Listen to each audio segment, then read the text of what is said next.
ഫറൂഖ് കോളേജിൽ സമരം നടത്തുന്ന വിദ്യാർത്ഥികളെ പിന്തുണച്ച ചാനലുകൾ അടക്കമുള്ളവരെ പരിഹസിച്ച് മുസ്ലിം ലീഗ് ദേശീയ സെക്രട്ടറി ഇ.ടി. മുഹമ്മദ് ബഷീർ.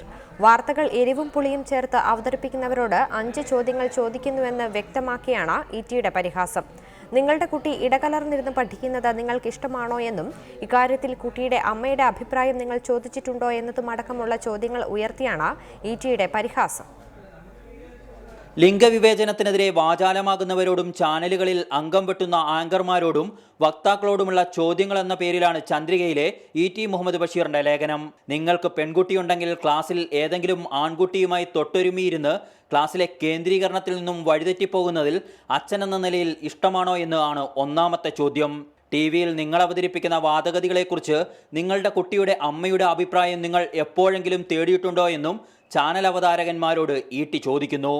നിങ്ങളുടെ വാദം പുരോഗമനപരമാണോ അതല്ല സാഡിസമാണോ എന്ന ചോദ്യം കൂടി ഉന്നയിച്ച് ഇടകലർന്നിരിക്കണമെന്ന വാദം ഉന്നയിക്കുന്നവർ സാഡിസ്റ്റുകളാണെന്ന് വരികൾക്കിടയിലൂടെ ഇ.ടി. പരിഹസിക്കുന്നു. മാത്രമല്ല, പുതുതലമുറയോട് ഇത്തരക്കാർ ചെയ്യുന്നത് വലിയ ദ്രോഹമാണെന്ന ആരോപണം കൂടി ഇ.ടി. ഉന്നയിക്കുന്നു. ചാനൽ ഫ്രെയിമിനപ്പുറമുള്ള ലോകത്തെക്കുറിച്ച് ചിന്തിക്കാൻ കഴിയാത്ത അന്ധന്മാരാണെന്ന് നിങ്ങളെന്നുകൂടി പരിഹസിക്കുന്ന ഇ.ടി. നിങ്ങളുടെ ഒളി അജണ്ട നാട്ടുകാർക്ക് മനസ്സിലാകുന്നുണ്ടെന്നുകൂടി ഓർമ്മിപ്പിക്കുന്നു. ഒപ്പം കോളേജ് മാനേജ്മെന്റിനെ പുകഴ്ത്തിയും കൊണ്ടാണ് ഫറൂഖ് കോളേജ് വിഷയത്തിൽ സമരത്തിന് അനുകൂല നിലപാടെടുത്തവരെ പരിഹസിക്കുന്ന ലേഖനം അവസാനിപ്പിക്കുന്നത്. റിപ്പോർട്ടർ, കോഴിക്കോട്.